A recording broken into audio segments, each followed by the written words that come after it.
Kemungkinan besar anak-anak komunikasi itu pasti jadi PR, humas, terus kerja di bidang jurnalistik. Mungkin aku bisa sampaikan kalian ketika masuk nanti di jurusan ilmu komunikasi kalian nggak bakal nyesal. Jurusan ini adalah jurusan yang seru banget. Kalian bisa dapat banyak hal di jurusan ilmu komunikasi.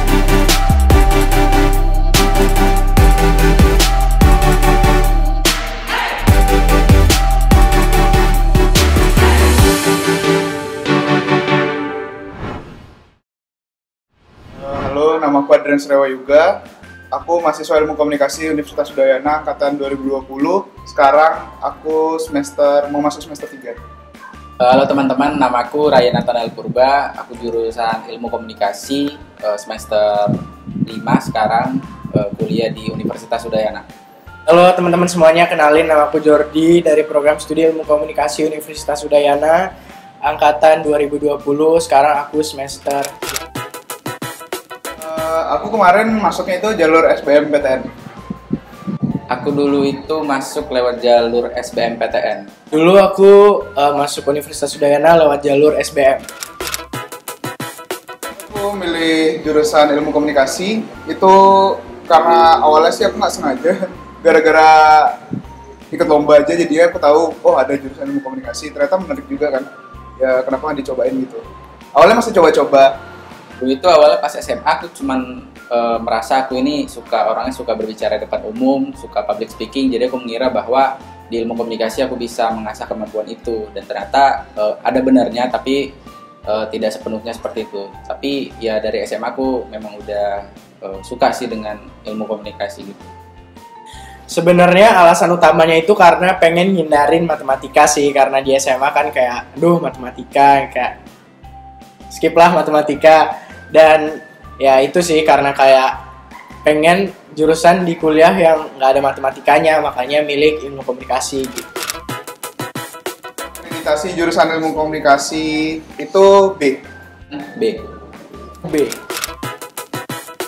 Di sekitaran kampus sih, kalau aku sendiri 2-2,5 juta itu udah cukup banget. Kalau kisaran biaya hidup sih kurang lebih 2 juta sampai 2,5 juta. Kalau untuk aku sendiri karena emang anaknya yang kayak suka jajan dan lain sebagainya, jadi mungkin bisa seminggu itu sampai 400.000 sih.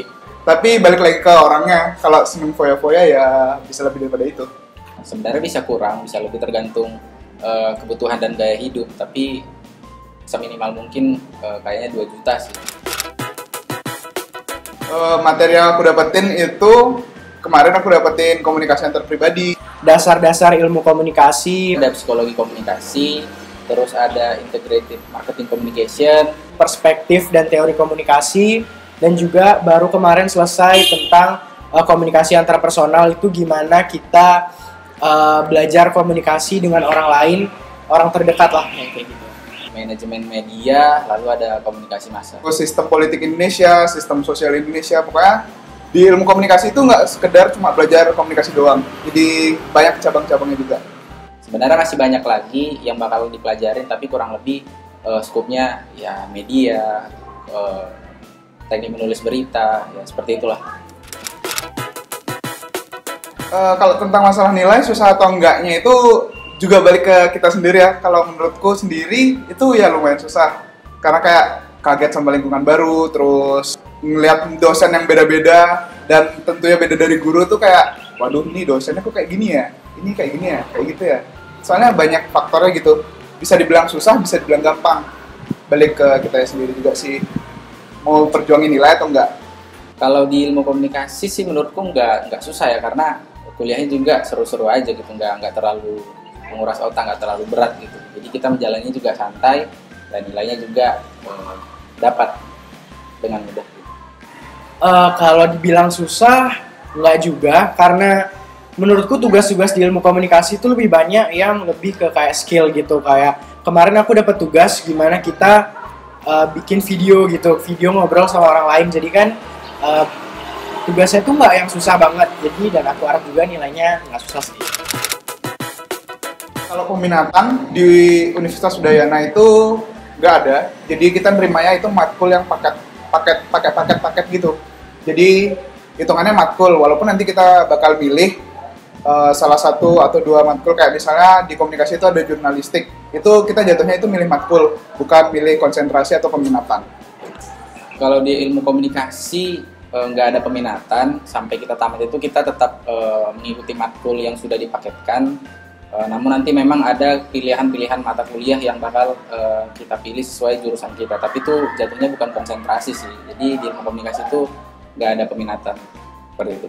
Tauku di ilmu komunikasi itu nggak ada peminatan, karena dari awal semester 1 sampai semester kita lulus nanti itu semua mata kuliahnya udah dipaketin. Cuma nanti emang ada beberapa mata kuliah yang kayak milih juga gitu, cuman itu nggak masuk ke peminatan sih.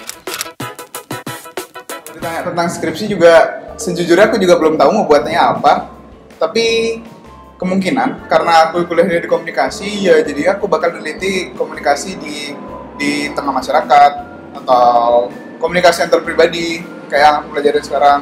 Itu mungkin aku kembangin nanti di skripsiku, tapi untuk saat ini ya belum pikiran juga sih untuk skripsi. Mungkin aku bakal mencoba meneliti hubungan antara pola asuh orang tua terhadap anak-anak disabilitas gitu. Jadi mungkin aku bakal lihat gimana sih mereka mengasuhnya anak-anak yang mungkin membutuhkan perhatian yang berbeda seperti itu. Kalau masalah skripsi, karena aku baru masuk semester 3, jadi belum mikirin banget tentang skripsi sih. Tentang prospek kerja, kemungkinan besar anak-anak komunikasi itu pasti jadi PR, humas, terus kerja di bidang jurnalistik, wartawan. Bisa jadi news anchor, bisa jadi presenter, bisa jadi MC, bisa jadi penyiar radio juga. Bisa jadi PR, bisa juga jadi penulis konten atau content writer, atau masih banyak lah yang bergelut di dunia yang berhubungan dengan orang-orang banyak. Kesan selama kuliah di jurusan ilmu komunikasi adalah aku ngerasain sesuatu yang beda dari sebelumnya. Karena di SMA kayak semua pelajaran kita pelajarin, terus di kuliah apalagi di ilmu komunikasi itu lebih khusus lagi, kayak matematika nggak ada, hitung-hitungan nggak ada, dikit banget hitung-hitungannya bahkan. Jadi kayak aku ngerasa, wah ini beda banget sih sama SMA. Pastinya seru, santai, dan kita anak-anak komunikasi itu menurutku orangnya majemuk, gampang terbuka dan nggak kuno. Jadi kita menjalani kuliah itu ya fun gitu. Kesan ya, seru banget sih kuliah di ilmu komunikasi karena mata kuliahnya juga nggak yang terlalu berat, jadi masih bisa dikejar gitu, dan juga dosen-dosennya seru-seru banget sih. Pesan buat teman-teman yang bakal masuk jurusan ilmu komunikasi, kalian pokoknya siap-siap aja deh. Maksudnya siap-siap itu jangan terlalu menutup diri kalau di komunikasi. Kita di komunikasi itu dituntut untuk bisa berbicara di depan umum. Jadi kalau bisa ya jangan terlalu menutup diri, terus terbuka aja untuk orang-orang baru. Pokoknya persiapkan hal itu. Jangan jadi anak-anak yang diem-diem doang di komunikasi. Buat teman-teman yang mau masuk di jurusan komunikasi, semangat. Kalau memang mau berkuliah di jurusan komunikasi, mungkin aku bisa sampaikan kalian ketika masuk nanti di jurusan ilmu komunikasi, kalian nggak bakal nyesal karena jurusan komunikasi dipenuhi dengan orang-orang yang seru, dosen-dosen yang seru dan nggak kuno, dan itu bakal membuat diri kalian lebih berkembang lagi. Buat teman-teman yang mau masuk jurusan ilmu komunikasi, semangat untuk masuk jurusan ilmu komunikasi karena jurusan ini adalah jurusan yang seru banget. Kalian bisa dapat banyak hal di jurusan ilmu komunikasi. Terima kasih.